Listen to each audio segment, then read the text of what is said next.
Hi, everyone, and welcome to Storms on the Way. I'm Alistair Stevens, and tonight we cover the 11th chapter of Neil Gaiman's fantastic novel, American Gods. And this is a big one because in this chapter, we turn away from presenting Lakeside in its most idyllic light to, well, I guess beginning to peer into some of the dark cracks in the ice. Tonight, we're going to begin to get the sense that things may not be all that they seem to be in Lakeside. And we're also going to venture out to San Francisco to, of course, meet Easter. But mostly, this chapter is about the power of stories and storytelling. We're going to return to that theme over and over again. And of course, we're going to get, well, what is, to my mind, perhaps the least successful Coming to America that we get in the span of this book, but a Coming to America that nonetheless is suffused with interesting detail and a couple of different valuable perspectives on the Coming to America of other gods. You can, of course, interact with me live here in the YouTube chat, where I have Angela and Gildarts Winters and Aaron and Kate and Elizabeth is here. Becca is here. Just a whole wonderful contribution to the conversation right here. You can tweet at me using the hashtag StormsOTW, or you can take part in the discussion over on the Patreon exclusive Point North Media Discord channel. Head on over to patreon.com/PointNorthMedia to lend your support to everything that I do here at Point North Media and get access to that super secret chat room, you guys. It's pretty great. Let's recap quickly what we're going to cover this week, because for all that I'm only covering a single chapter this week, I have, I don't know, maybe 16 slides, which feels like a lot, and I may have to move rather quickly through all of them in order to get to the end in a timely fashion. But in Chapter 11, Shadow will visit the Lakeside Library, will dream a dream of thunderbirds, will go to San Francisco and meet a very special goddess, then return to Lakeside, which is already darker than it was when he left it. And in this new Coming to America, we will see two different perspectives on the transformation of African gods into, if you will, American gods. As I said, a lot to discuss. And we're going to do this, of course, in the company of the Lakeside Winter, which is going to be enormously refreshing for those of us who are languishing in the heat wave that is currently striking us here in Oklahoma City and all across the Midwest here. And I saw today that Britain is also in the grip of a terrible heat wave. So I can only apologize. Much of Western Europe, too, I'm sure, because these things generally travel, the weather, not very geographically specific. Oh, Elizabeth saying that she didn't read the Coming to America, didn't make it to the Coming to America. And Kate says, I almost missed it entirely, thinking I'd finished the chapter. Yeah, these are, structural divisions that aren't perhaps narratively necessary. The way that the Coming to America segments, the way that these little interstitials are handled in the frame of American Gods is most often curious, but the thematic bonds between the Coming to America sections and the surrounding material aren't always, I think, as strong or as purposeful as I would like them to be. It's one of the great pieces of adaptation that has occurred within the frame of the Starz TV show, is that the Coming to America sequences, when they haven't just been invented for the purposes of the show, but they have been adapted from the novel, have generally been repurposed thematically speaking, so that they tie more closely to the content of the actual narrative at that point in the story. And if you haven't been watching the Starz adaptation, the first season has just concluded. Our thoughts on the season finale episode will be available later this week, because the esteemed Daphne Olive is actually coming here to Oklahoma City. She will be sitting right here in the studio so that we can all record together and discuss the season finale, which was not without its issues, was not a comprehensively successful piece of storytelling, but was nonetheless fascinating and subtle and provocative in ways which are sophisticated and occasionally somewhat less than sophisticated. We'll get to all of that later this week, so stay tuned for our discussion of the season finale. Aaron says, I'm going to be marathoning the whole season this weekend. I would be fascinated by that, Aaron. I genuinely don't know whether this would work better in a marathon format or watched weekly as I have been watching it. I haven't had time to go back and watch the previous episodes. I watch each episode several times over before we record the show, of course, and there's the traditional Sunday night live tweet, but I haven't had the opportunity to go back and watch more than, one episode adjacent to the next. So I genuinely don't know. I think it is one of these shows that might function actually really quite nicely as an 8-hour TV movie, I suppose. But there's also a chance that it will become leaden and that the lack of focus displayed in the first season will actually be somewhat distracting when viewed in that context. I am still unsure, and I'm looking forward to my conversation with both Elizabeth and Daphne later this week. I am still unsure to what degree the first season of American Gods actually demonstrates any real narrative cohesion, any real discipline. And certainly one of the threads that I've been engaged in over the course of the last couple of days over on Twitter and via email correspondence with some listeners is exactly that question of purposefulness and specificity.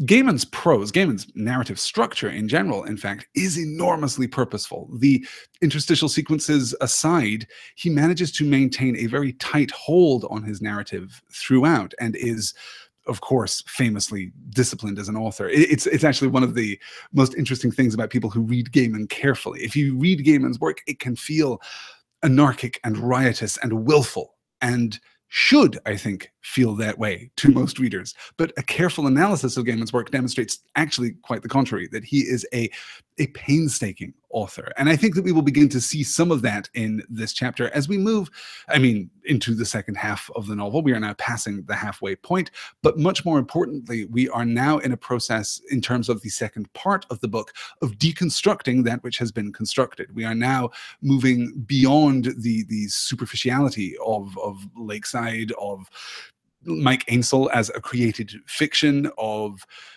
I guess, a kind of mid-20th century myth of Americana. And we're peering below that. We're getting under the surface of that, just as we would under the frozen surface of the lake in Lakeside, for example, he said, to pluck a metaphor out of the air. We've got so much to discuss, yes. Oh, Gildarts Winter says that she binged all the episodes in one day. Wow, that's, as I said, that's a lot. Oh, and Becca says that it works really well in a marathon. Hubby and I did it. That's great. I'm very, very glad to, very glad to hear that. Yeah, good.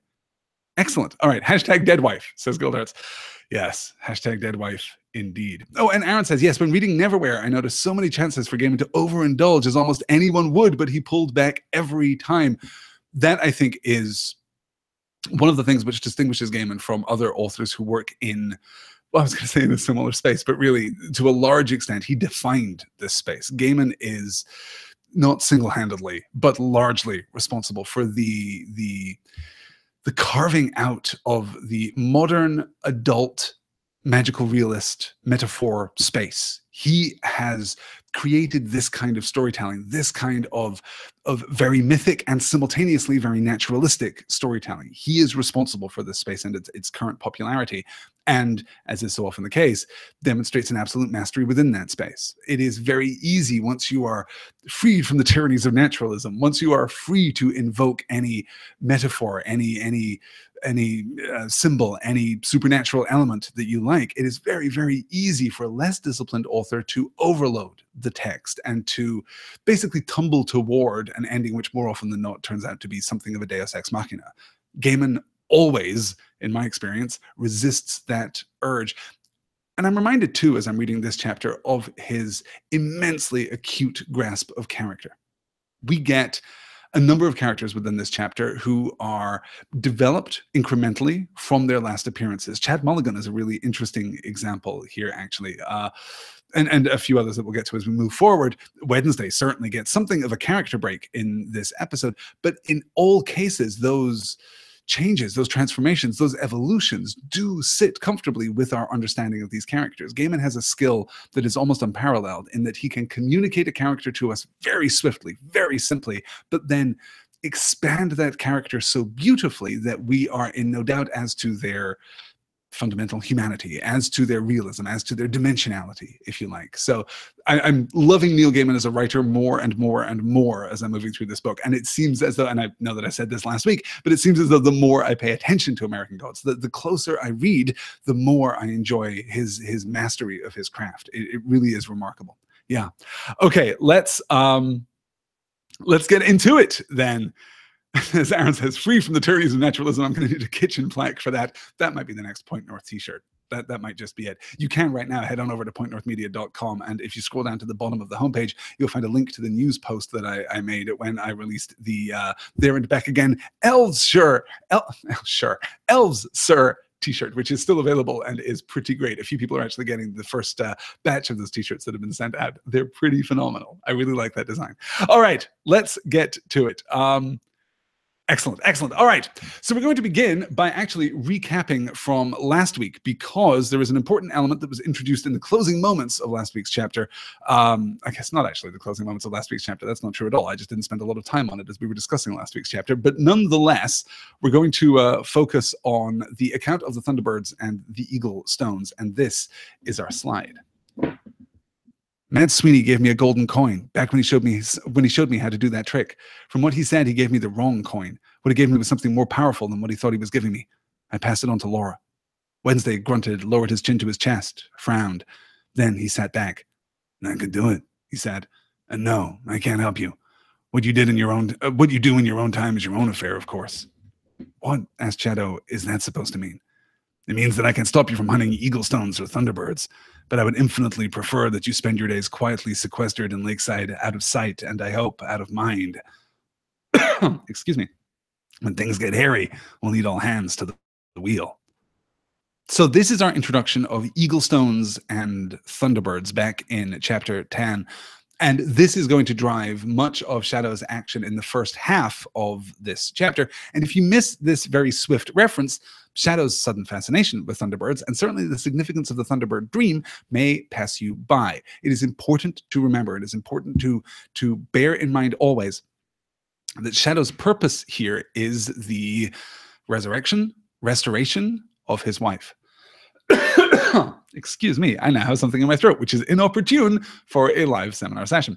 So this is going to drive Shadow forward. Indeed, as we begin, he's going to spend a little time kvetching about the weather, but then we're going to get right to it. So let's move into our first slide from chapter 11 on the subject of surviving the winter.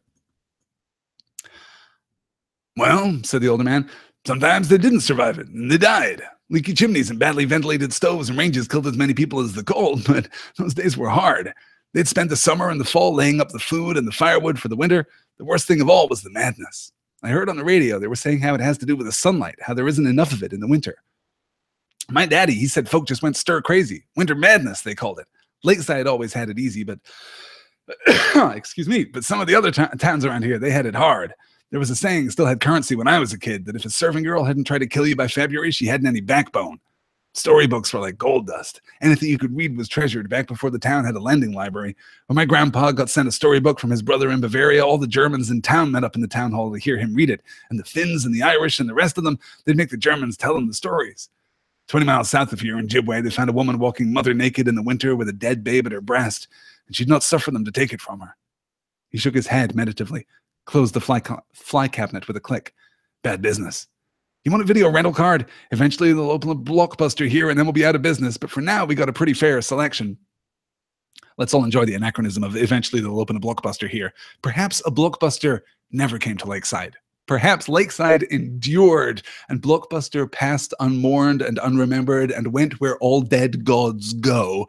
And Hinzelman just continued to sell videos from his video tanning bait and tackle shop, which is pretty great.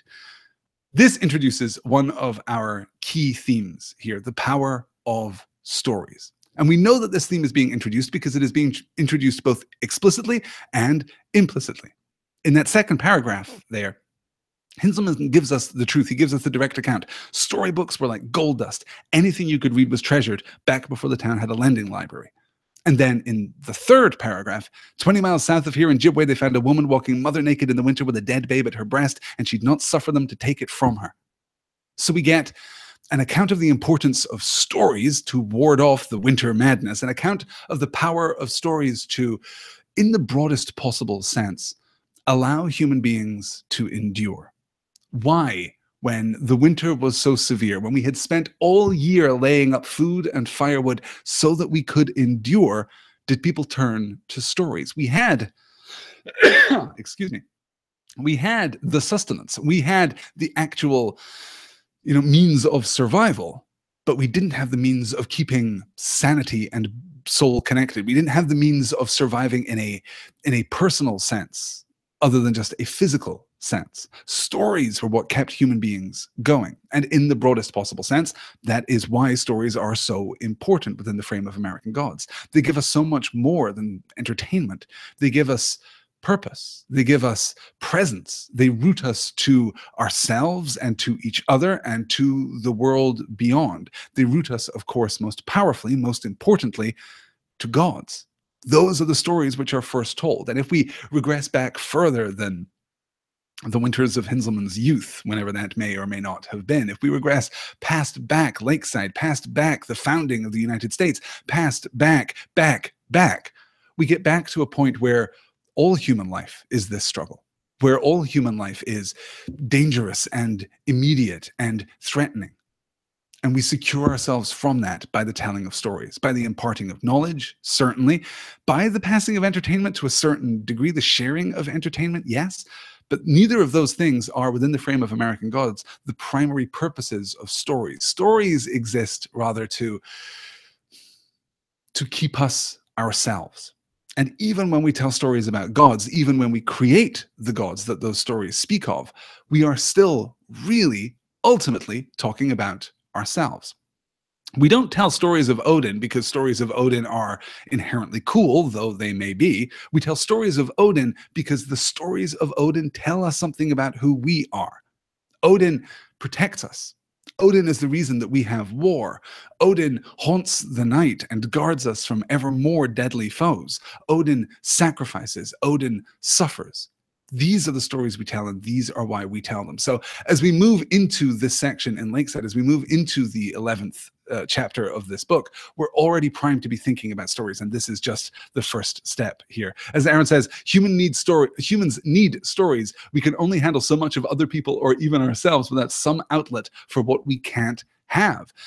Yes, I think that's true. I also think that stories allow us a different perspective on what we can have, on what we do have. I think that stories are reflexive in that way. Stories change us and are changed by us. And that's vital, particularly as we discussed last week at some length, as Shadow himself is being somewhat transformed by the story of Mike Ainsel. He has begun already to embrace this story. And we must watch carefully as Shadow moves through this chapter to track what is Shadow and what is not Mike, I guess, but Shadow as Mike, you know, this compound creation between his real personality and the story that he has draped around himself like a cloak, the story that he has chosen to inhabit now that he is here. Let's keep going because, as I said, so much to do, and we've got to get to the library. So Shadow buys a time slot for the Clunker, March 23rd from 9 a.m. to 9:25 a.m. Put a pin in that. That may be significant later. And then we get to the library. Hinzelmann recommends that he go to the library. This is advice that Hermione Granger would have given him very readily, I'm sure. And he goes researching Thunderbirds. And he remembers while he is there a story from prison. He had known a man in prison who had been imprisoned for stealing library books. Sounds kind of rough, said Shadow, when the man told him why he was inside.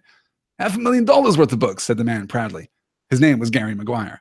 Mostly rare and antique books from libraries and universities. They found a whole storage locker filled with books from floor to ceiling. Open and shut case.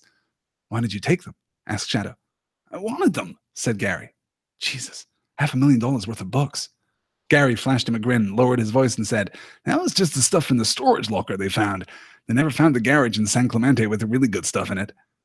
Gary had died in prison when what the infirmary had told him was just a malingering, feeling lousy kind of day turned out to be a ruptured appendix.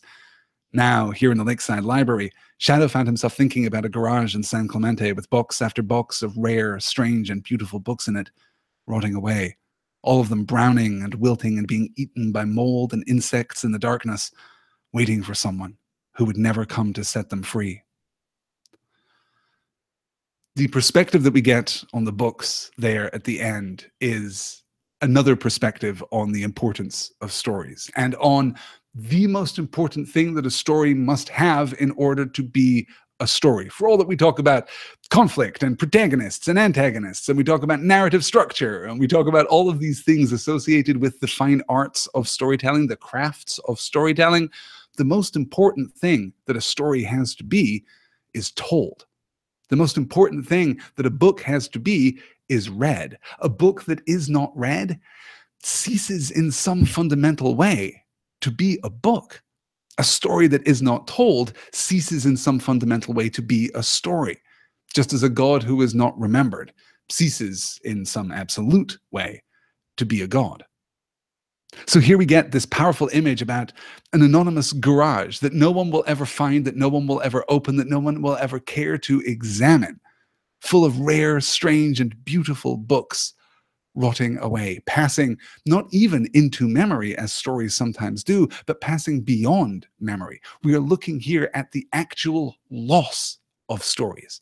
That eventually, someday, many years hence, that garage will burn down or will perhaps be opened. And what remains inside will be illegible, will be unreadable, will be not fundamentally what it was. Stories must be shared. Stories must be told. And Gary Maguire, and I like very much the perspective that we get here. Sounds kind of rough, said Shadow when the man told him while he was inside. And Gary says $500,000 worth of books. And perhaps that's the crime of which Gary is most guilty. $500,000 worth of books. That's a lot of theft right there. But the real crime, I think, why did you take them? Asked Shadow. I wanted them, said Gary.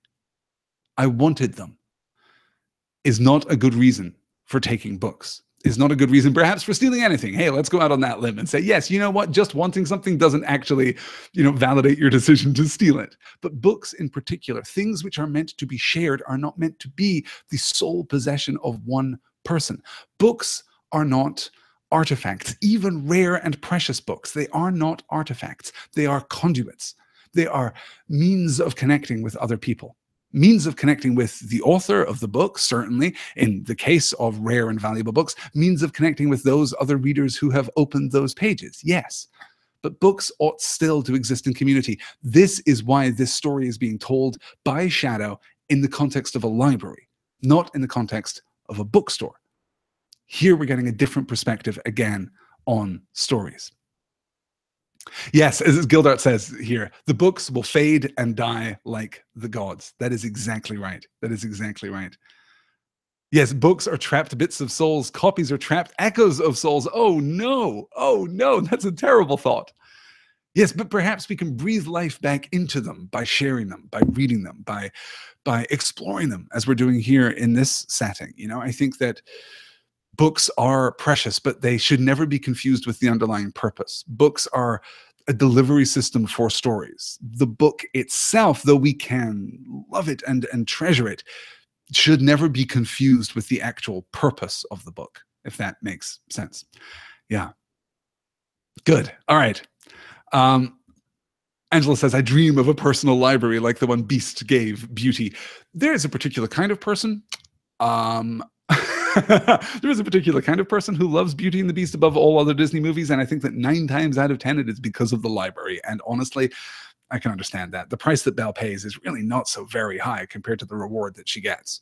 I say that with a great deal of weight and irony for those who aren't watching the video as they listen to my voice right now.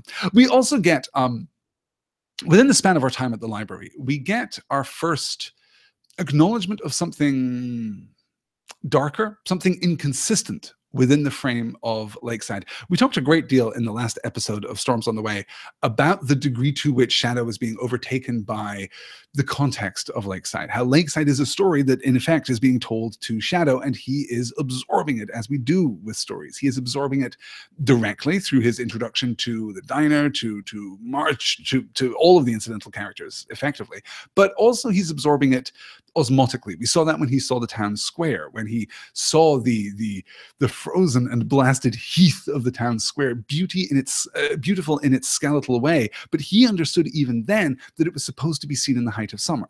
He understood that the story of Lakeside was more powerful than the reality of Lakeside. But within this chapter, we get 2 intimations that his absorption into his naturalization into Lakeside is not actually a simple process after all. The first of those comes when he sees Leon Olsen and he performs the little coin trick, and Leon's mother, Marge, is unhappy about that. the text insists on calling her Marge. I really like calling her Marguerite. I think that's a really great name. So I may just slip into calling her Marguerite because I love that so much. Marguerite Olsen does not like the coin trick and very directly tells Shadow to knock it off, that she would rather that he didn't. And this is the first time that we've seen something simple and benign be looked upon with skepticism here in the pages within the frame of Lakeside. This is going to echo later in the chapter after Shadow has been to San Francisco, but it's important to note right now that magic, the appearance of magic, prestidigitation, is looked on with a certain suspicion in Lakeside, or at least looked upon with a certain suspicion by Marguerite Olsen. We'll get to that later, yes. Kate says, my house is full of books. My dad has an entire wall in our house, floor to ceiling of bookshelves, double stacked. That's just one room. There are more shelves in every room.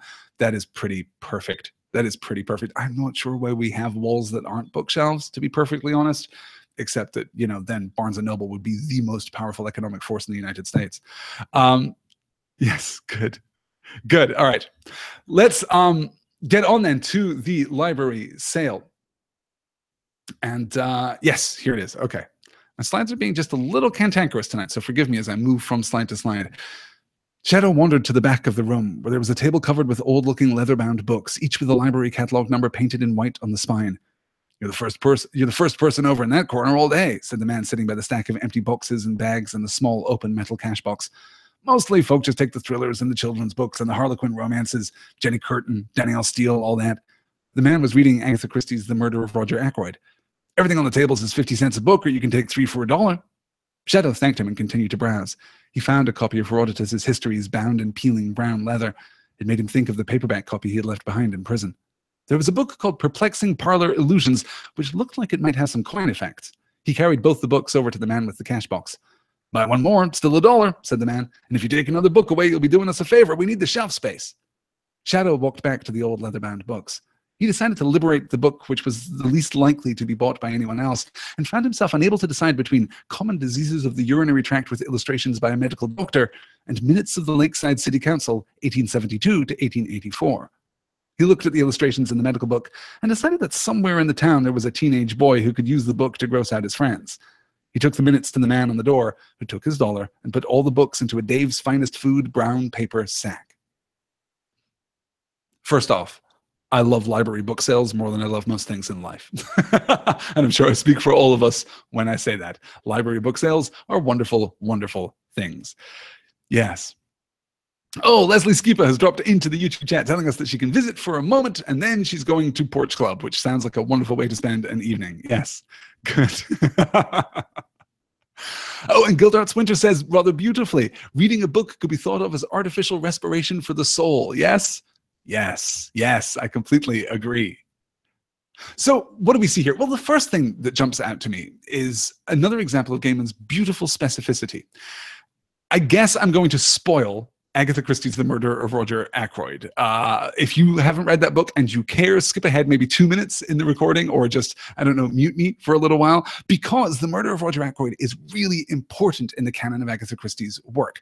I misremembered. I thought for some reason that it was the first Hercule Poirot novel. It is not. It is the third Hercule Poirot novel, but it is distinct from most of Christie's writing in that it contains a fairly devastating twist in the last chapter.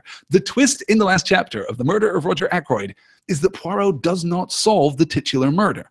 Poirot does not solve the murder that he has been contracted, hired, charged with investigating. That does happen from time to time in Agatha Christie's work, but The Murder of Roger Ackroyd is significant in one other, much more significant way. And that is that the narrator of the book is actually the murderer of Roger Ackroyd. And the twist at the end is that the murderer celebrates his victory over Poirot, and then the epilogue serves as his suicide note. This is a failure for Poirot, but much more importantly, it is a trick played on the reader. The narrator of the novel throughout has been unreliable, but there have been very few clues that might lead the reader to that conclusion. Rather, the book unfolds in a fairly predictable way. The book tells its story with all the confidence and security of any of the other Hercule Poirot mysteries, of any of the unstoppable tidal wave of similar mysteries at that time. But that twist forces us to re-examine and reappraise everything that we have been told. It forces us to question even the simple assertions that the narrative of the novel itself has made. And that's vital. That's key here in Lakeside. As Shadow is falling into the story of Lakeside, falling into the story to a certain degree of Mike Ainsel, we have to remember the power of the unreliable narrator. We have to remember that the things that we are being told as readers of this book may not be entirely true. But much more importantly, the stories being told to Shadow may not be entirely true. And it is, I think, at this point that we start to feel the shadow fall across Lakeside, that we start to feel maybe just a little less comfortable in this town, in this context. Becca asks, was it luck that Shadow found the City Records book? That seems like some kind of foreshadowing to me, to which Aaron replies, of course, chance of chance you call it. Gods are confirmed busybodies in this universe after all. That is possible, without spoiling the content of the book, because I know there are people even here in the YouTube chat who are reading for the first time. Let me cancel that slide. There are two possible ways of looking at it. One is that it is luck, that it is interference, that it is some kind of machination, that Shadow finds this book because Shadow was meant to find this book. The other perspective, and I like this quite a lot too, is simply that there are so many pieces of evidence in Lakeside that Shadow was bound to stumble upon one of them, and that there actually isn't anything significant in his choice in this moment. Rather, it is simply inevitable that Shadow, who has had his eyes open to a wider world, now has his eyes opened to Lakeside too. Whereas the people who are here refuse. The people who are here do not look in that window. They do not choose to see. Think of how many people, in how many different circumstances, repeat the phrase, Lakeside is a good town, or variations of that phrase. It becomes like a mantra within Lakeside. This is a good town. Yeah, but it's a good town. And terrible things happen here, but it's a good town. And I'd hate for people to think that it wasn't a good town. Turns out it's a good town. That bespeaks, I think, a kind of insularism, a kind of almost metaphysical insularism, where the people of Lakeside are turning inward. They're turning to their town and turning to each other, which on the one hand is virtuous because that is what good communities do, but on the other means that they are choosing to blind themselves to chains of individual events, which might suggest that something darker lurks beneath the surface. Yes. Good. All right. Let's, Karen says, I read it for the first time just before the seminar started. Yes. And Angela says, it's not my first time, but it's been a decade and I'm trying not to read ahead. Yeah, good. And Elizabeth too is keeping up, but not, reading ahead past this. Yeah, good. All right. So we have the picking up of the books. We get, of course, a really interesting selection of books. Shadow picks up the histories by Herodotus, which of course was very important right at the beginning of the novel. And here we have the brown peeling leather bound version of Herodotus's histories, which reminds him of the worn paperback that he had in prison. We have here a more beautiful and presumably more valuable book that reminds him of a less beautiful and less valuable book, and a book that he didn't possess for his very own, the way that he possesses this copy of the histories, but was rather shared and communal. And that speaks to this core idea, I think, that stories do not exist bound between the pages of books, that they are supposed to be liberated. I mean, we keep using this language. We want to liberate the stories that are in the garage in San Clemente. We want to free up shelf space, which, I mean, is of course literally true, but is also more metaphorically true. We want to free up the space on these shelves from the stories that are bound there, but also so that we can share more stories. The library does not contain, it only serves to mediate the delivery of the stories, which are in turn mediated by the books themselves. And then, of course, yes, the book of, I'm looking at the title here, Perplexing Parlor Illusions, which looks like it might have some coin effects, which is a lovely a lovely and archaic piece of phrasing, which I like quite a lot. So Shadow finds his books, doesn't find anything about Thunderbirds or Eaglestones, of course, just does his bit for the community here. And then, of course, yes, picks up the minutes of the Lakeside City Council, 1872 to 1884. That will become more significant later. Good. Okay. Now we move on to, well, I have 2 slides, I think, but honestly, I could have quoted this entire thing, because now that he has discovered a little bit about Thunderbirds, about these birds of Native American myth, which lurk at the top of mountains, causing lightning, causing thunder, which in some versions, as we're told in Shadow's account, are tied to the creation of the world itself, Shadow dreams of Thunderbirds. Darkness roared. He stood on an open plain. Beside him was the place from which he had once emerged, from which the earth had squeezed him. Stars were still falling from the sky, and each star that touched the red earth became a man or a woman. The man had long black hair and high cheekbones. The women all looked like Marguerite Olsen. These were the star people. They looked at him with dark, proud eyes. "Tell me about the Thunderbirds," said Shadow. "Please, it's not for me, it's for my wife." One by one, they turned their backs on him, and as he lost their faces, they were gone, one with the landscape. But the last of them, her hair streaked white on dark gray, pointed before she turned away, pointed into the wine-colored sky. "Ask them yourself," she said. Summer lightning flickered, momentarily illuminating the landscape from horizon to horizon. There were high rocks near him, peaks and spires of sandstone, and Shadow began to climb the nearest. The spire was the color of old ivory. He grabbed at a handhold and felt it slice into his hand. "It's bone," thought Shadow. "Not stone, it's old, dry bone."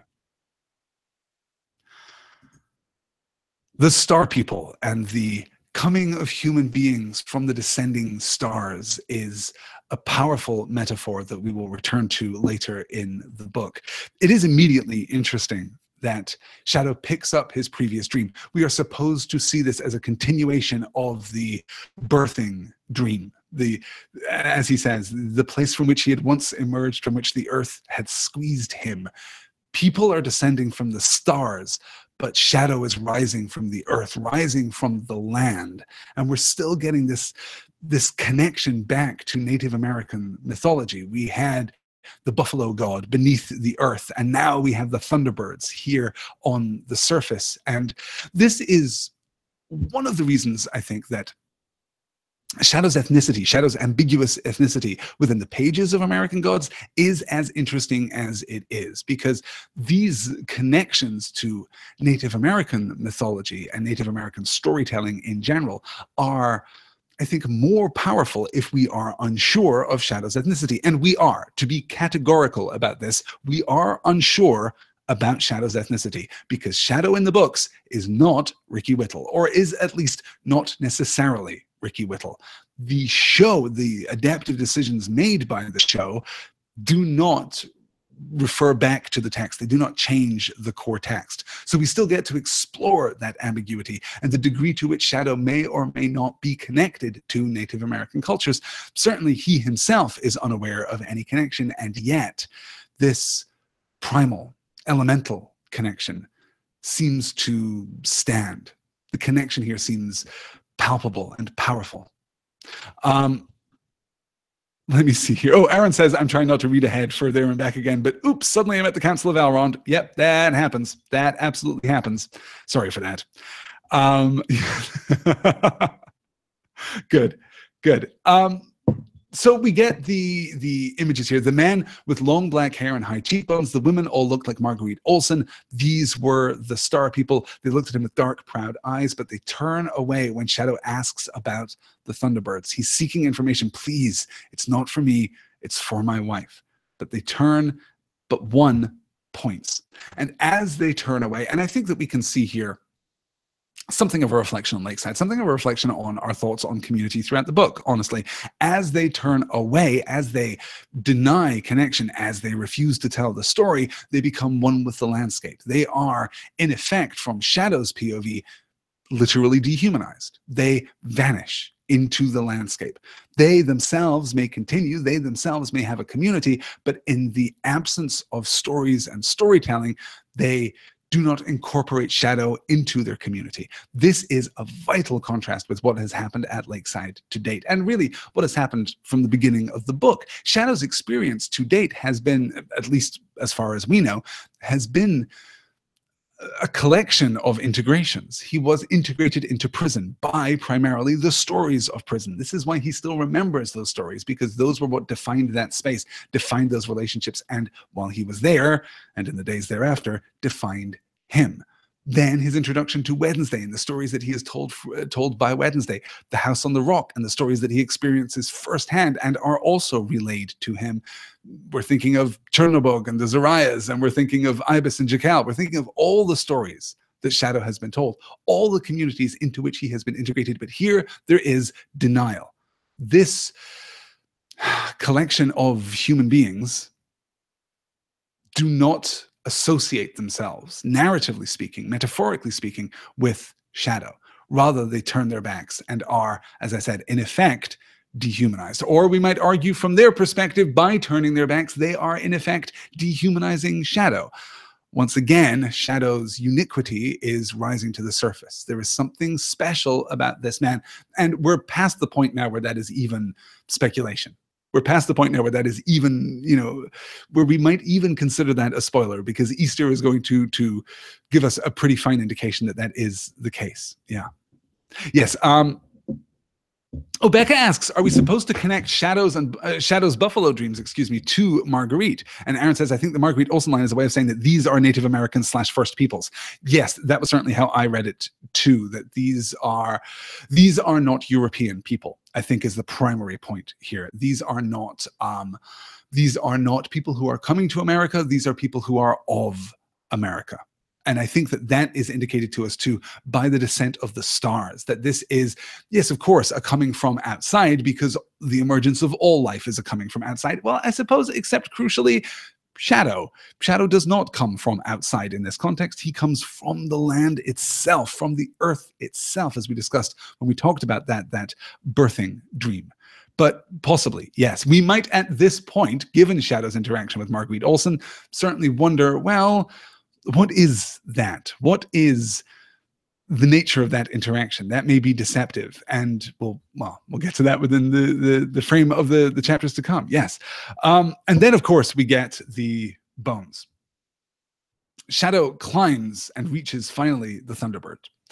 He reached out and tried to grasp a feather from its wing. If he returned to his tribe without a Thunderbird's feather, he would be disgraced. He would never be a man. But the bird pulled up so that he could not grasp even one feather. The Thunderbird loosened its grip and swung back into the wind. Shadow continued to climb. There must be 1,000 skulls, thought Shadow. 1,000, and not all of them are human. He stood at last on the top of the spire, the great birds, the Thunderbirds, circling him slowly, navigating the gusts of the storm with tiny flicks of their wings. He heard a voice, the voice of the Buffalo Man, calling to him on the wind, telling him who the skulls belonged to. The tower began to tumble, and the biggest bird, its eyes the blinding blue-white of forked lightning, plummeted down toward him in a rush of thunder, and Shadow was falling, tumbling down the tower of skulls. The telephone shrilled. Shadow had not even known that it was connected. Groggy, shaken, he picked it up. "What the fuck?" shouted Wednesday, angrier than Shadow had ever heard him. "What the almighty flying fuck do you think you're playing at?" So the spire of bone, spire of skulls, all of which we are told share something in common, that is a very powerful metaphor. And it's curious that throughout this, we don't hearken back directly to the bone orchard, to the previous dreams that Shadow has had of bones. The orchard itself is representative, or perhaps was representative, but here we've moved on to something greater, and that may indicate something more true. The Buffalo God's presence here, likewise, is somewhat obfuscated, and we're reminded here of the ways in which powerful characters can insert their narrative directly into the voice of the novel itself. We don't get attributed dialogue here. He heard a voice, the voice of the Buffalo Man, calling to him on the wind, telling him who the skulls belonged to, and then the tower tumbles. And why, we must ask, does the tower tumble? The cause and effect that is presented to us here is the cause and effect of revelation and calamity. The buffalo man, the buffalo god, tells Shadow who the skulls belong to, and then the tower begins to tumble. And that is when the biggest bird, its eyes the blinding blue-eyed of forked lightning, hurls itself down towards Shadow. And Shadow was falling, tumbling down the tower of skulls, and that is when he awakes. And that image of rapid descent, that dropping away from the tower, is crucial. Absolutely crucial at this point, in part because it indicates the descent from the supernatural realm back into the natural realm, but also, or if you can call it the natural realm when you wake to the voice of an angry god on the telephone, it also mirrors Shadow's ascent through the earth in the previous Buffalo God dream. Elizabeth is saying here in the YouTube chat, this dream is baffling to me as a first-time reader. That is absolutely fair, as I think many of the dreams have been to this point. There's a great deal of metaphor happening here. I can say that, as broadly as possible. I find them intoxicating. I find them beguiling and bewitching. But you're right, in terms of actual concrete information, there isn't actually a great deal here. Instead, what we get is an impressionistic kind of sweep of theme. We get a fascinating perspective on possibility, but no actual information. We will, however, get a little concrete information about this dream later in the chapter. Yeah. Oh, this is interesting here. Oh, I do want to call out this actually in the first paragraph here. He reached out and tried to grasp a feather from its wing. If he returned to his tribe without a thunderbird's feather, he would be disgraced. He would never be a man. But the bird pulled up, so he could not grasp even one feather. This is Shadow echoing a part of a myth of which he is not a part. Even if Shadow is of Native American descent, even if he is somehow associated with the First Peoples in a very direct fashion, this is not a part of his conscious mythology. And as we've said before, stories are the stories that we tell. The stories that we do not tell are forgotten. They do not matter. This is not a part of Shadow's story. We know how he entered into this place, into this dream world. What happened was that he was forced through the earth from that forgotten cave by the Buffalo Man, possibly by some kind of elemental force. He emerged and was birthed onto the surface, but now he's thinking in other terms. This is a thought that is almost intrusive on his experience. This is a thought that comes from elsewhere, and that itself is fascinating. As Shadow is caught in stories, is caught in myth and metaphor, he is finding fragments and threads that do not belong to him, but still have force, still have power. In this realm, stories matter. And that is true, I think, whether we're talking about the Buffalo Man, whether we're talking about the Star People, whether we're talking about the Thunderbirds. It doesn't really matter what element we're looking at. These stories have force and power all to themselves. Yeah. The feather, says Angela, is very Native American vision quest. Yes, it absolutely is. Yeah, this is a story that I'm sure exists, but isn't a part of Shadow's own experience. Oh, Aaron says, or this tower is representative of the tarot symbolism, the inevitable fall of those who reach too high. Possibly. I mean, in the sense, perhaps, that all towers are. That's interesting. The tower symbolism in the tarot is basically a kind of metaphorical death. In the falling, we are ourselves reborn, and that's curious. Let's hold on to that idea when we actually get a little more information about this, or we get information that allows us to speculate more freely about the actual meaning of this tower. Yes, good. As Gildarts Winters, putting your finger right on the heart of it. What makes an American? Native or citizenry? Whose blood belongs here? The gods? As I've said throughout this series, American Gods is not about America, except in the colloquial sense. What it is about is the United States. These American gods do not cross the border to Canada. They do not cross the border to Mexico. It is about this, if you'll forgive me, a half quotation of Hamilton, it is about the notion of a nation. It is about this idea of a country. So while the First Peoples Native Americans are sidelined, while their mythologies are sidelined within the frame of the novel as a whole, that is not as trivial an oversight as it may seem to be. It is, I think, intentional and not, I think, entirely misguided. This is certainly part of where these stories are coming from. Though I do think it's fair to look at Shadow's dreams, most of Shadow's dreams, as being somehow representative of that geographical mythology, the older mythologies that overlaid this land before the idea of America, the United States, was overlaid again. That I think is vital. Good. Aaron says, I wonder what the Canadian Wednesday is like. I bet he has a jean jacket and a flannel shirt and bets a lot on hockey. I bet all the Canadian gods do that, right? Presumably. Okay. Why then is Wednesday so furious? This is a sign that even a dead man couldn't miss, he tells Shadow. Clearly, Shadow has been doing something that has announced his presence in Lakeside, and Wednesday is angrier than he has been to date in the frame of this book. We've never quite seen him like this. He is furious at Shadow, and we are unsure why, except that we can distill out a few subtleties here. We know, presumably, that Wednesday is not angry about Shadow's research into Eagle Stones and Thunderbirds. We still don't know, by the way, about Eagle Stones. We still haven't found out any information about those. We know that it's not a place with which Hinzelman is familiar. That's about as far as we get with that. So Wednesday said to Shadow in the last chapter, I don't care. You can look into these things if that's what you want to do with your time. I'd prefer that you keep a low profile, which might suggest that looking into these things might cause Shadow to not keep a low profile. But certainly, Wednesday didn't offer an injunction against research into Thunderbirds and didn't expect this outcome. This is when he tells Shadow that we are going to Elizabeth quotes, and we are unsure why. Oh, thank God it's not just me. No, it's not just you. Don't worry. It's all fine. It's all going to be fine.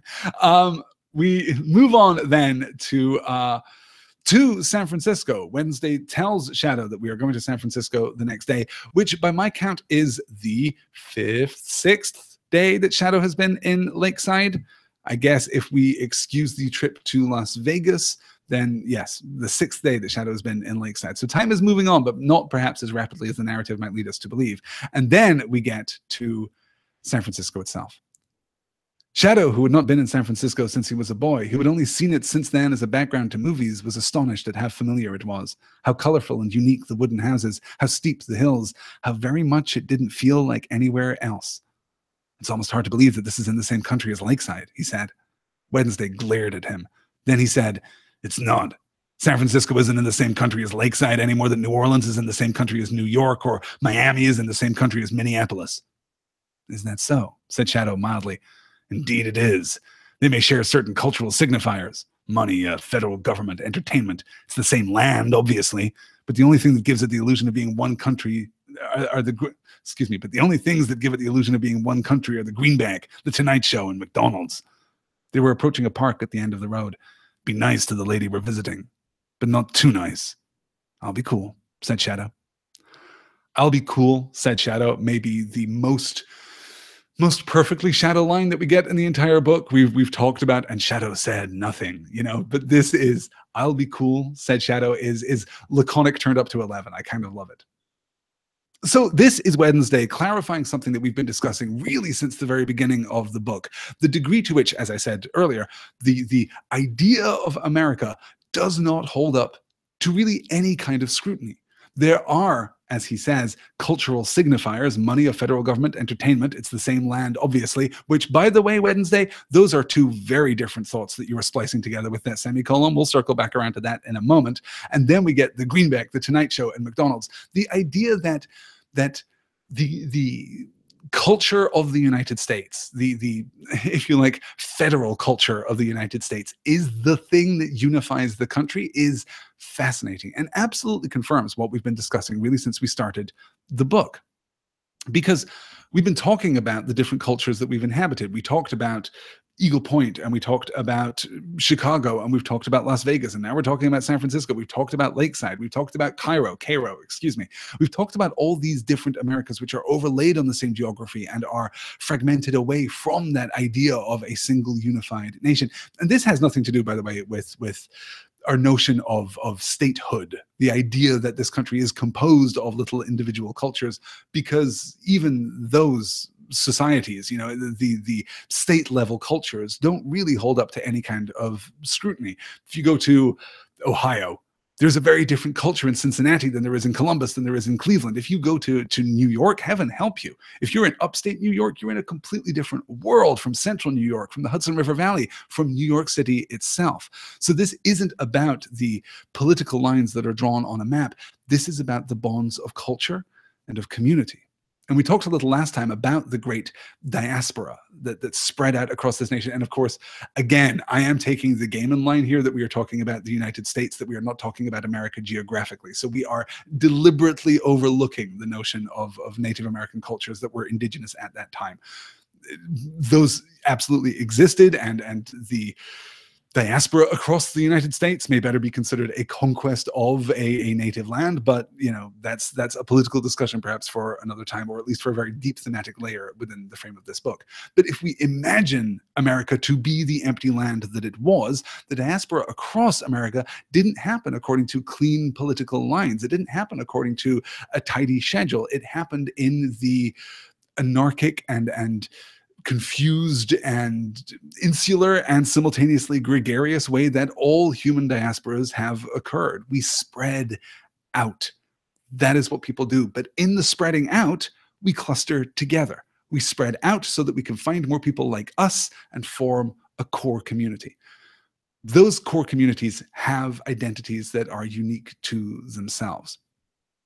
And it's fascinating that Wednesday acknowledges that, but seeks to underplay it. He seeks to almost deny the truth of this, because there is no sense in which Wednesday is the Odin of the Midwest. Here he's as comfortable in San Francisco, as comfortable in Las Vegas as he is in Chicago. He has been everywhere. So the idea that the United States is a collection, a wild and varied collection of individual communities kind of given a lacquer of unity, doesn't really hold up to scrutiny within the pages of the book, because there is something that is America. There is something that is indefinable that unites and connects all of these disparate communities. It is true that San Francisco has nothing in common with Lakeside, although those are perhaps two of the closer parallels that you might be able to draw. It is true that Miami and Minneapolis, really not that much, except for what? A strip mall with a Target, a McDonald's on the corner. But those seemingly insignificant signifiers must be necessarily significant, because they do manage to unify the country. So what is it that makes America America? Well, it may not be the foundational idea. It may not be the notion of a nation. It may be instead what we do. It may be instead the minor observance of daily life. The same flag flies over every elementary school. And that is the story that America is telling of itself. That, I think, is a bigger idea than we really have time to get into this week. But it's something to keep in your back pocket as we move forward. Certainly as the plot begins to turn toward its final spasm, I suppose, toward the very end of the book. We must remember that America itself is not a static thing. It is not. Tenses are difficult here. The United States is not the product of a story that was told. It is the product of a story that is told constantly, that is told on every street corner and outside every elementary school and at every baseball game and in every department store, everywhere in this nation, all at once. It is everywhere, in every church, in every business, in every home. We are telling the story of America. And that story may not be the same in every place, but the immovable part of that story is, this is America. And this, I think, is the first time in the novel where we are given that shift in perspective, that America is not a thing that happened. It was not it was not an event that changed the surface of the earth. It is an ongoing event that is changing the surface of the earth. And as the gods are defined by stories, so we ourselves in our community and in our individual personhood are defined by stories too. I know I'm waxing a little rhapsodic about this. This, to me, is one of the first moments in the book where Gaiman really looks beyond his own conceit. He looks beyond the framework that is presented for this novel and starts approaching something that really is universally true, not metaphorically true, not magically realistically true, but something that is fundamental. And this, of course, moves me, particularly in a chapter that is, as I've said, all about storytelling. Yeah. Yeah. As Aaron says, yes, Lakeside and San Francisco, well, they're both super white. Yes, you guys. Yes, I get it. Yes, I have heard tell of San Francisco that San Francisco is not perhaps the super progressive place that you would like it to be. It is interesting too here right at the beginning. Shadow, who had not been in San Francisco since he was a boy, who had only seen it since then as a background to movies, was astonished at how familiar it was. To which of the previous clauses is that final clause referring? Is San Francisco familiar to Shadow because he had been there as a boy?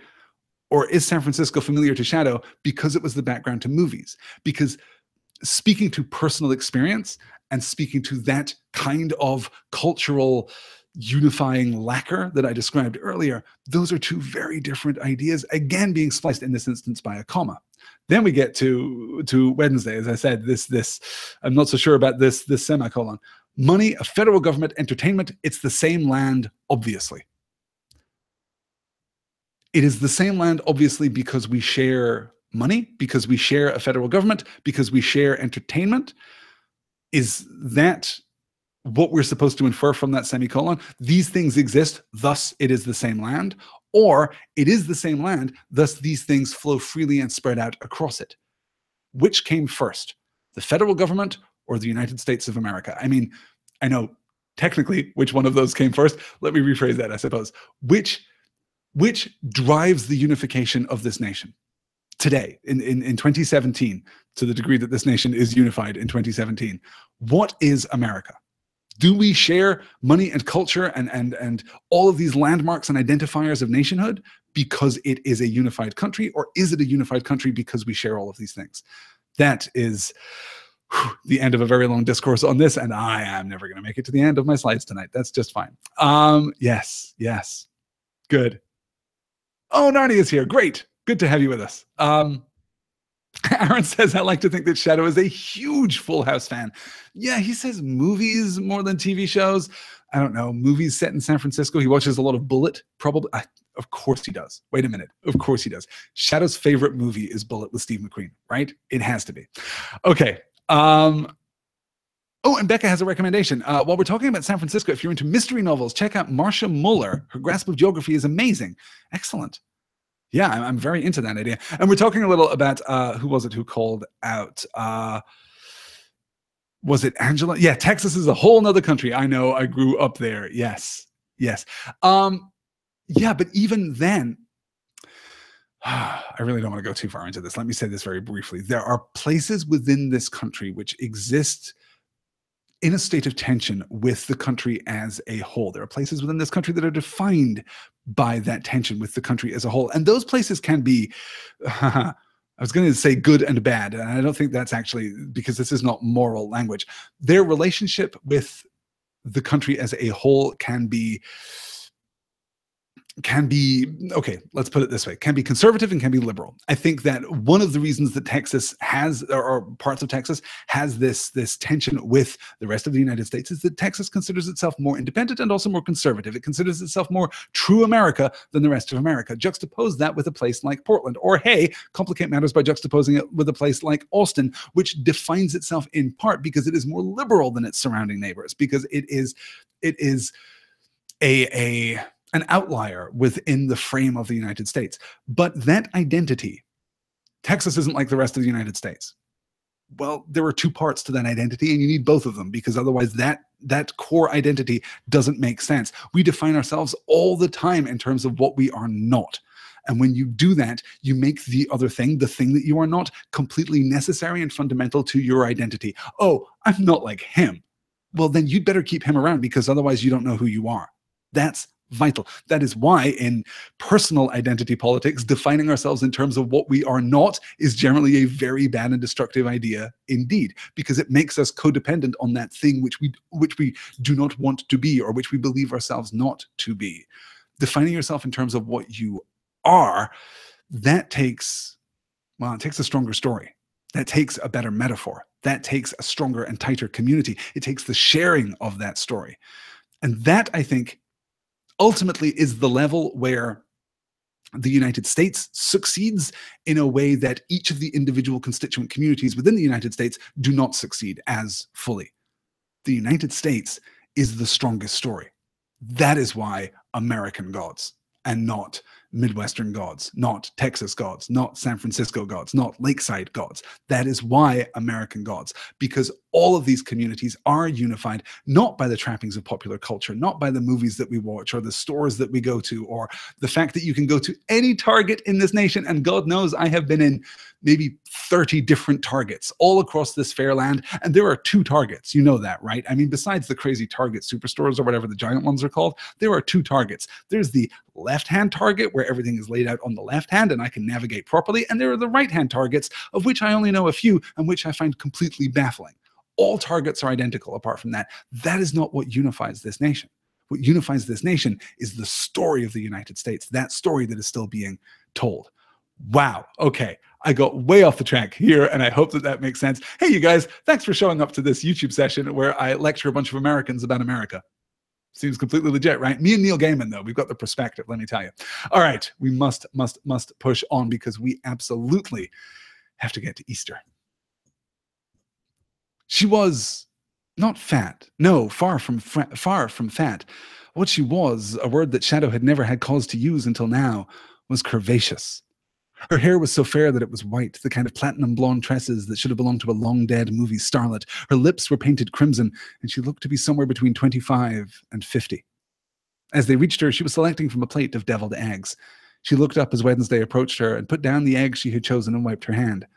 "Hello, you old fraud," she said, but she smiled as she said it, and Wednesday bowed low, took her hand and raised it to his lips. He said, "You look divine." "How the hell else should I look?" she demanded sweetly. "Anyway, you're a liar. New Orleans was such a mistake. I put on, 30 pounds there? I swear. I knew I had to leave when I started to waddle. The tops of my thighs rub together when I walk now. Can you believe that?" This last was addressed to Shadow. He had no idea what to say in reply and felt a hot flush suffuse his face. The woman laughed delightedly. "He's blushing. Wednesday, my sweet, you brought me a blusher. How perfectly wonderful of you. What's he called?" "This is Shadow," said Wednesday. He seemed to be enjoying Shadow's discomfort. "Shadow, say hello to Easter." Shadow said something that might have been hello, and the woman smiled at him again. He felt like he was caught in headlights, the blinding kind that poachers use to freeze deer before they shoot them. He could smell her perfume from where he was standing, an intoxicating mixture of jasmine and honeysuckle, of sweet milk and female skin.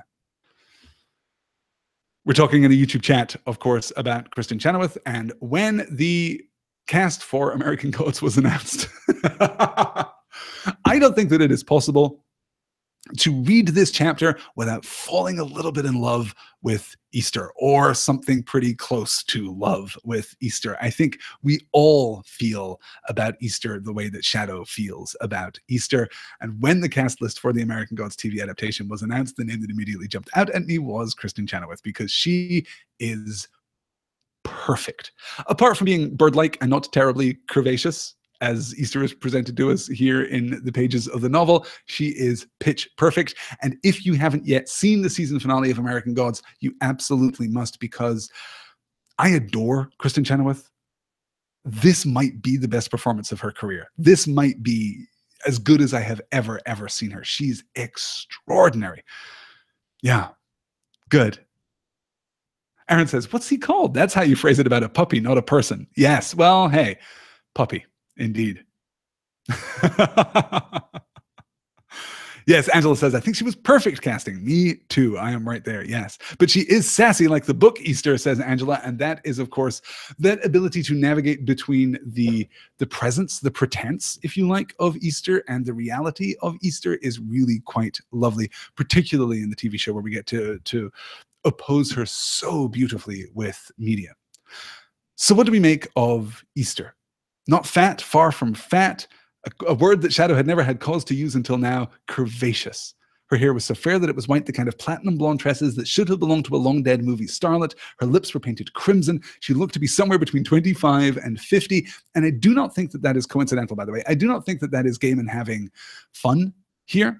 Because, of course, the gap between 25 and 50 is huge. She looked to be somewhere between 25 and 50. Another way of phrasing that was she looked ageless and could have been anywhere between 25 and 50. What Shadow is saying here, presuming that we are in fact as deeply in Shadow's POV as the prose suggests, is that she is a woman. She is simply a woman. She is archetypal.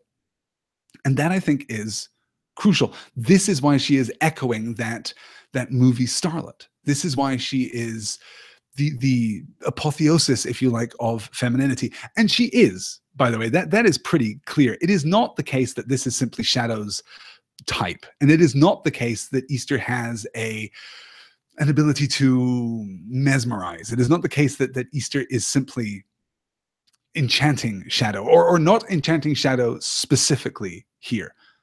Shadow doesn't respond this way to women. He didn't respond this way to media. He hasn't responded this way to anyone in Lakeside. He didn't even, by all accounts, respond this way to Laura. This is not who Shadow Moon is, which leads us to believe that this is something innate to Easter. She is as lively, as vibrant, as intoxicating as springtime. She embodies her season. She embodies her day. And watch out, this is where it gets a little rocky. This is where it might get a little heartbreaking. That, I think, is why Shadow is so, in part at least, overwhelmed by her. Why he is unable to formulate a response. Why he is unable to keep his cool, just as he promised Wednesday that he would. Easter bypasses his defenses in part because she is simply so vibrant, but also in part because Easter, the coming of the springtime, particularly Oster, you know, the pagan version of the celebration, this is about hope. This is about the coming of a new year that will be better than the year we just had. This is about the emergence once again of life. This is about the quickening of the sap. This is about the quickening of the blood. This is about life in its purest and most primal and most verdant form. This is about, about sex, of course, but also about experience and about sensuality. This is why Easter is, I think, this perfectly embodied, I want to say feminine ideal, which is to kind of, I want to very carefully disassociate those two ideas. It is not the case to say that all women or all feminine virtue aspires to perfection in the form of Easter. That is not what I'm saying. What I'm saying is that she is an ideal which happens to be feminine. It is not to say that this is prescriptive, but rather descriptive. Easter is feminine, but not all things which are feminine are Easter, if that makes sense. You know, we don't want to tumble into the false syllogism here, but Easter does embody this sense of life and vivacity and a kind of outpouring of life, of something intangible, but something absolutely necessary. We can argue about the actual terminology for that as we move forward. Let me see here. Kate says, did you see the producers' discussion at the end? Actually, I think we're going to talk about this when we talk about the episode. Did you see the producers' discussion at the end where they said they cast Kristen because she's a devout Christian and felt it would be the perfect irony casting her for Easter? Yes, if that is a joke, then okay, fine. If that is serious, then you need to stop. You need to dial back the layer of irony surrounding the production of your text. A text can be ironic, but ironically making art, that is a road to trouble. I am a little dissatisfied with some of the commentary that has arisen around American Gods. Luckily, I do think that it's very tough. It's hard to sell a TV show, you guys. And I don't mean sell a TV show to a network. I mean sell a TV show to its audience. It is hard to make people want to watch a TV show. We are in the era of peak TV. There is more good TV now than there has ever been. And standing out from the crowd is difficult. So sometimes producers and writers and actors say things that they don't really mean and say things that they don't really intend and say things that in sober judgment they would not normally say. They say it to get attention because it is a business, because it is an industry. And I don't know how many people, 1,000, 1,500 people rely on American Gods for gainful employment while that show is being produced. And that is not nothing. That is serious. So this, I think, is a product of TV production. I don't know how sincere it is. I hope that it is not sincere. I hope that they are making a joke by saying it rather than by doing it. Angela says she broke my heart as Olive in Pushing Daisies. Guys, the Kristen Chenoweth love is just making me very, very glad here. Yes. Yes, very, very glad. Good, good. Yes, love and fertility. Yes, Aaron says, I mean, Easter and a fertility goddess. She's defined by her ability to have that effect on people. Love, yeah, a love and fertility goddess. Yes, absolutely. Hope, life, resurrection, says Angela. Gilbert Winter says, poor Bunny's Easter always wants to boink like a bunny in springtime. Good. Oh, and now we're segueing. Oh, okay. Aaron's done it. Aaron's opened the top of the let's quote once more with feeling from Buffy the Vampire Slayer canister, and we must all back away slowly lest this entire discussion degenerate into quoting lines like bunnies. It must be bunnies. Let's push on here. We are not going to get to the Coming to America tonight, are we, you guys? I spent way too long railing about America, and we're going to have to do different things instead. Let's push on. The afternoon sun at her back burned her hair into a platinum aura. Shadow, she said, chewing a chicken leg with gusto. That's a sweet name. Why do they call you Shadow? Shadow licked his lips to moisten them. When I was a kid, he said, we lived, my mother and I, she was, well, like a secretary at a bunch of US embassies. We went from city to city all over Northern Europe. Then she got sick and had to take early retirement, and we came back to the States. I never knew what to say to the other kids, so I just find adults and follow them around, not saying anything. I just needed the company, I guess. I don't know. I was a small kid. You grew, she said. Yeah, said Shadow. I grew. She turned back to Wednesday, who was spooning down a bowl of what looked like cold gumbo. Is this the boy who's got everybody so upset? You heard. I keep my ears pricked up, she said. Then to Shadow, you keep out of their way. There are too many secret societies out there, and they all have no loyalties and no love. Commercial, independent, government, they're all in the same boat. They range from the barely competent to the deeply dangerous. Hey, old wolf, I heard a joke you liked the other day. How do you know the CIA wasn't involved in the Kennedy assassination? I've heard it, said Wednesday. Pity. She turned her attention back to Shadow. But the spook show, the ones you met, there's something else. They exist because everyone knows they must exist. She drained a paper cup of something that looked like white wine, then got to her feet. Shadow's a good name, she said. I want a mochaccino. Come on. The most important part here in terms of the world building is probably the part upon which we will spend the least time. The spook show. The spooks exist because everybody knows that they exist. And this is the first time that we have started to move away from our conception of belief as an active force. No one is worshiping the men in black. No one is worshiping the spooks. No one is worshiping this shadowy government agency. And yet, because we all know that they exist, and we must remember that this book is a millennial book. That is not to say that it is millennial in the sense that that word is commonly and derisively used nowadays, but rather it was written around the turn of the millennium when conspiracy theories were at an all-time high. Of course, everyone knows that the men in black exist, and thus, as Easter suggests, the men in black exist. This is a very different kind of belief, because this is not the active belief of stories and storytelling. This is the passive belief of the world around us. This is not something that we worship. There are no rituals that we conduct in order to honor the men in black.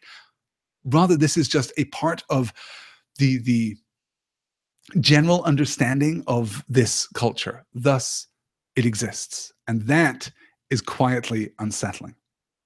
Oh, Gildarts Winter says, I want that punchline. Let me provide the punchline. How do you know the CIA wasn't involved in the Kennedy assassination? Because Kennedy was assassinated. That's the joke, because the CIA in this version of the joke are incompetent. There it is. They range, as Easter says, from the barely competent to the deeply dangerous. Note that those two things are not necessarily antithetical, but here we are nonetheless. Much more importantly, though, Shadow's name. And I want to pay close attention. It's been a little while since we've talked about Gaiman's mastery of dialogue, particularly Shadow's dialogue, but look at how fragmented and ugly and ungainly this is. He licked his lips to moisten them. When I was a kid, he said, we lived, my mother and I, we were, I mean, she was, well, like a secretary at a bunch of US embassies. That's gorgeous. Shadow has, at no point in this book, confronted with Laura, confronted with Wednesday, at the house on the rock, he has at no point in this entire book lost his cool to this crippling degree, and I adore it. And let's pay attention here too. Shadow, as we know, moved around a lot as a kid, and now we're starting to sense why. A bunch of US embassies, city to city, all over Northern Europe. Then she got sick and had to take early retirement, and we came back to the States. So Shadow was in Northern Europe when he grew up, or at least in his early formative years. We know that he spent some time in San Francisco. And then, what does the rest of Shadow's childhood look like? I was a small kid, he said. You grew, she said. Yes, said Shadow, I grew. Is that simple flirtation? Is that something more? Speculate freely in the YouTube chat. Yes. Much more importantly, though, she turned back to Wednesday, who was spooning down a bowl of what looked like cold gumbo. Is this the boy who's got everybody so upset? You heard? I keep my ears pricked up.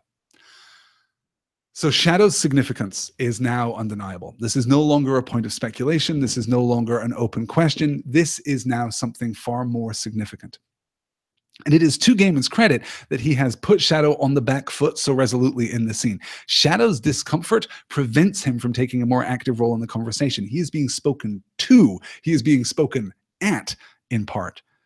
But look at what Easter does here. Look at the pivot that she makes and the specificity of that pivot. She says, you keep out of their way. So everybody is, paying attention to Shadow. This is what we're told. He's got everybody so upset. She says, you keep out of their way, drawing that direct connection. There are too many secret societies out there, and they have no loyalties and no love. This compound thought is absolutely crucial to understanding Easter's perspective on Shadow. There are secret societies. They have no loyalties. They have no love. They are not open and honest and yielding. They are not, crucially, community. They are antithetical to community because they have no loyalty and no love. And right now, I think we're supposed to be thinking of Lakeside. I think this is a veiled and indirect reference to the community of which Shadow has been most recently a part. He's beginning to sink into Lakeside. He's beginning to be integrated, though not fully, as we discussed earlier, and we'll discuss again when we return to Lakeside in the pages to come. But rather, these secret societies, these forces that are interested in Shadow, these forces that are defining his fate in the here and the now, are antithetical to community. They can't, because of secrecy, because of the absence of loyalty, because of the absence of love, they can't tell stories. They withhold from one another. And that, I think, is one of the reasons why Easter responds the way that she does, because the sharing of loyalty and of love, yes, of course, a love and fertility goddess, loyalty is what is most interesting there because it is most surprising. Easter doesn't speak to individuals. Easter is not traditionally worshipped individually. You don't sit down at night by yourself and celebrate Easter's name to the degree that anyone now sits down at night and celebrates Easter's name. Rather, you do so in community. And I think that Easter's bias toward community and suspicion of the absence of community, those forces which work against community, is fascinating. Absolutely fascinating. All right. We are, let me see here. Okay, we've only got a handful. Okay, we're going to do 2 more slides and then we're going to wrap up because I'm almost out of time anyway. We go to eat. We get Easter gets her mochaccino. We get the interaction with the waitress, which is honestly a little chilling. We've seen Wednesday interact with waitresses and serving girls previously, and though those interactions were somewhat disquieting, these are harsher. He is angry. He is on the edge here, and his listing of the waitress's sins here is really quite unpleasant. And of course, we get, as we'll see in just a moment, we get the final twist of the knife for Easter's benefit. The degree to which Wednesday is infuriated with Shadow through the sequence, the degree to which he is making a point for Easter's benefit, and the degree to which he is simply fatigued and tired of this quest, this crusade, is up for debate, I think. But this is the final turn in that story. There, said Wednesday, is one who does not have the faith and will not have the fun. Chasterton, pagan indeed. So shall we go out onto the street, Easter, my dear, and repeat the exercise? Find out how many passers-by know that their Easter festival takes its name from Oster of the Dawn? Let's see. Excuse me. I have it. We shall ask 100 people. For every one that knows the truth, you may cut off one of my fingers, and when I run out of them, toes. For every 20 who don't know you, excuse me, For every 20 who don't know, you spend a night making love to me. And the odds are certainly in your favor here. This is San Francisco, after all. There are heathens and pagans and Wiccans aplenty on these precipitous streets. Her green eyes looked at Wednesday. They were, Shadow decided, the exact same color as a leaf in spring with the sun shining through it. She said nothing. We could try it, continued Wednesday, but I would end up with 10 fingers, 10 toes, and 5 nights in your bed. So don't tell me they worship you and keep your festival day. They mouth your name, but it has no meaning to them. Nothing at all. Tears stood out in her eyes. I know that, she said quietly. I'm not a fool. A heartbreaking moment as Easter admits the truth, that she has survived as a relic and a remnant, that she has survived as a name, as a placeholder, and not as a true goddess. It has sustained her, but her stories are not being told anymore. And again, we get a sense of that shifting story. Yeah, we're calling out here. Gildarts calls out, poor Easter. Yes, yes. Oh, Aaron asks, is this a 3-beat of Wednesday being terrible to waitstaff? I would say not, because this is a very different kind of terrible. I mean, technically it could be a 3-beat, but I don't see that 3-beat building to resolution or subversion, which is what a 3-beat usually does. This seems to me to be demonstrating a very particular point and possibly, yes, as I said, twisting the knife for Easter or twisting the knife for Shadow a little too. Yeah. Wednesday is making reference here. Does not have the faith and will not have the fun. Chesterton, he is referring to one of my favorite authors, G.K. Chesterton, The Song of the Strange Ascetic, which is a poem that Chesterton wrote in 1913. I will read the last two stanzas of the poem, which contain the quoted lines. You'll get a sense of it. It is not one of Chesterton's greatest works. I think it's fair to say it is a little sophomoric in its satire and a little perhaps a little prosaic in its insight, but here it is nonetheless. These are the last two stanzas. If I had been a heathen and had piled my pyre on high, and in a great red whirlwind gone roaring to the sky, but Higgins is a heathen and a richer man than I, and they put him in an oven just as if he were a pie. Now who that runs can read it, the riddle that I write, of why this poor old sinner should sin without delight. But I cannot read it, although I run and run, of them that do not have the faith and will not have the fun. This is, as I say, a fairly trite piece of commentary on faith and faithlessness, faithfulness and faithlessness, I suppose, and the engagement in what Chesterton would have considered more paganistic pleasures. It's a little throwaway reference there for your delight. Of course, by the way, Easter's eyes should be the same color as a leaf in spring with the sun shining through it. What else would they be? So from there, we move back to, let me cancel that slide, because from there we move back to Lakeside. I'm just going to have to wrap up. So we're going to do one last slide here. We learn in this time that Alison McGovern, the girl who Shadow met on the Greyhound into town, has now gone missing. And this is the second of the 2 beats where Shadow's position within Lakeside is questioned. The first is in the library as he's performing the coin tricks, as he's performing his prestidigitation, and we get the suspicion, the hostility, question mark, of Marguerite Olsen. Here, Shadow is not being treated as a neighbor. He's being treated as an outsider. She doesn't want him doing coin tricks for her son. Now, when Shadow returns to Lakeside and learns of the news when Chad comes to visit him, he is again questioned. This is the first beat. Chad asks him, just tell me that you didn't kidnap her or rape her or murder her or anything else. And Shadow is reminded at that point that this is not his community yet. This is not his home yet. And this is absolutely true, I think, of Gaiman's observation of small towns, that they can be simultaneously incredibly welcoming and incredibly suspicious. It's great that you're here. Come on in. We'll give you all of our hospitality. By the way, you don't belong here and won't until you've been here for like 100 years. This is not a uniquely American phenomenon, I reassure you. There are small towns and villages all over Scotland which exhibit exactly that pattern. The warmest, most welcoming places you will ever go, but you will never belong there. If you move there, you will never be a part of that community for as long as you live. You will always be the outsider, no matter how integrated into that community you may be. That, I think, is less true, if anything, here in the United States, where we're more used to a mobile populace.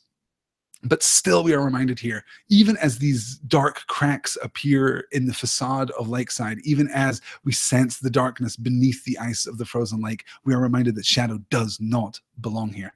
So Chad Mulligan doesn't, I think, mean to frighten Shadow, doesn't even necessarily mean to intimidate Shadow. But if we remember when Shadow's walking into town and freezing to death, and the police car pulls up alongside him, and his first response is based not on Chad Mulligan as a person, not even on his experience here in Lakeside. It is absolutely intuitive. Here is a police car. I know that I need to pretend that everything is fine no matter what. Here we get the inverse of that. Chad isn't thinking about Shadow. He's not thinking even about Mike Ainsel. Instead, he's thinking about the new guy in town. This is the question that has to be asked because he's new. Yes, good, good. Oh, we're talking about honoring Easter and Easter. Yes, good. Excellent. So Shadow agrees to go out and search for Allison, who has, as we've learned, gone missing. And this is after Chad has told us about Sandy Olson, who also went, or also didn't go missing, I suppose, also disappeared last year. But we, studious readers that we are beginning to piece together a sense that things are not quite what they seem here in Lakeside. And then we go to the bar and we get this slide here. So this is after we have gone looking for Allison. This is after we've had some stories. Now we stop by the Buck Stops Here Tavern, and Shadow performs coin tricks. Oh, I'm sorry, I didn't advance the slide. There you go. At least you get to travel, said Brogan. You do anything else? You got 8 quarters on you? Asked Shadow. Brogan fumbled for his change. He found 5 quarters, pushed them across the table to Shadow. Callie Knopf produced another 3 quarters. He laid out the coins, 4 in each row. Then, with scarcely a fumble, he did the coins through the table, appearing to drop half the coins through the wood of the table from his left hand into his right. After that, he took all 8 coins in his right hand, an empty water glass in his left, covered the glass with a napkin, and appeared to make the coins vanish one by one from his right hand and land in the glass beneath the napkin with an audible clink. Finally, he opened his right hand to show it was empty, then swept the napkin away to show the coins in the glass. He returned their coins, 3 to Callie, 5 to Brogan, then took a quarter back from Brogan's hand, leaving 4 coins. He blew on it, and it was a penny, which he gave to Brogan, who counted his quarters and was dumbfounded to find that he still had all 5 in his hand. "You're a Houdini!" cackled Hinzelman in delight. "That's what you are!" "Just an amateur," said Shadow. "I've got a long way to go." Still, he felt a smidgen of pride. It had, he realized, been his first adult audience. This is a completely heartwarming scene and does speak to that bond of community which is forming, albeit slowly here. But here, on the one hand, we have the innate tension. We have this inextricable tension. Here, Shadow is moving closer to these people, is integrating with his community, but he is doing so explicitly by means of trickery. And this, of course, is trickery wrapped in trickery, because this is not Shadow Moon performing coin tricks. This is Mike Ainsel performing coin tricks. And I am fascinated at that discontinuity. This is Shadow's first performance. We've been told before that Shadow can't be a magician. He can't practice these coin tricks in front of people because he lacks the showmanship. He can't tell the story necessary to sell the trick. So, the question for you all, is Shadow learning to tell the story in order to sell the trick? Or is Mike Ainsel a better storyteller than Shadow? Which of those two speak to you most powerfully? We then catch up right at the very end of the chapter with Sophie, the other girl from the Greyhound bus that Shadow took into Laketown, who tells him that she is leaving. "I'm going to live with my mom in Ashland," she says. "Allison's gone. Sandy Olson went last year. Joe Ming the year before that. What if it's me next year?" To which Shadow replies, "I thought Sandy Olson was taken by his father." "Yes," said the girl bitterly. "I'm sure he was. And Joe Ming went out to California, and Sarah Lindquist got lost on the trail hike, and they never found her. Whatever. I want to go to Ashland." We can't shake now this sense of darkness. We can't shake now the sense that something is not right here in Lakeside. Yeah. Let me see here. "Is Shadow drawing too much attention to himself?" says Angela. Well, but this is part of the problem. In Lakeside, if he didn't draw attention to himself, if he wasn't a part of the community, he would actually draw more attention to himself. So that, I think, is an interesting question. Certainly not as much attention as he seems to be drawing by having dreams of Thunderbirds. Yes. Good. Yes, as Aaron says, the more you try to stay out of attention in small towns, the more you draw. So Mike Ainsel being more social makes sense. Yeah, he's playing the part in exactly the same way as Lakeside is playing its part. Good. Karen says, when we were in Lakeside, I was so happy to be in a small town mystery because for a while I knew what kind of story I was in. Karen, that's a great observation. Yes, you're right. We kind of, hey, this feels like Twin Peaks. I know this. I've done this before. This is okay. Everything's fine. That's great. Yes. Good. Yeah, and Elizabeth says, like when shy people at a costume party get flirty, exactly like that. When we put on a disguise, when we are other than ourselves, sometimes we can inherit from that disguise, from that sense of otherness, traits which perhaps we already possess, which I mean necessarily we must already possess, but which are suppressed by our own sense of ourselves. Sometimes it is our sense of who we are that impedes our ability, that impedes our progress. Yes, good. Excellent. Where's Laura Palmer? Asks Angela Louis. She's wrapped in plastic. There you go, a little Twin Peaks joke for you. Right, let's wrap this up, guys, because I am already 5 minutes over time. We are not going to get to Coming to America 1778, the story of Mama Juju. I will cover this at the beginning of next week's session. Next week, we will cover both this Coming to America and all of chapter 12, and then hopefully pick up the pace a little to get through the rest of the book. Now that I'm not discussing the TV show every week, I can take that time and use it to prep more sessions. So we may move to a 2-hour format for the rest of Storms on the Way for the novel sections of Storms on the Way. But for now, that is going to do it. Thank you all so much for joining me this week. As I said, we're going to record the Daphne Gets Into Town on Thursday evening. We're apparently going to record the next episode of Storms on the Way then, like the minute she gets here. We'll pour some scotch and sit down in front of microphones and be good to go. If not, we'll record on Friday, but certainly that show will be around the end of this week. I can't wait to discuss the finale. It's going to be a very, very broad discussion. Excellent. Guys, thank you all so much for being here. Thank you so much for your contributions. Thank you so much for your insights. If you have thoughts in the course of the week, #StormsOTW will find me on Twitter, or you can send me email at pointnorthmedia@gmail.com. And if you support me on Patreon, as I believe many, if not most of you do, then you can head on over to the Discord channel where there is an American Gods spoiler channel. So that's patreon.com/pointnorthmedia if you want to go and talk about all of American Gods in its entirety. If you haven't yet read the book, or if you don't want to anticipate the discussion, probably don't click on that channel. That's my advice to you. That'll do it for this week. Guys, thank you all so much. I will talk to you all again very soon. Until then, take care.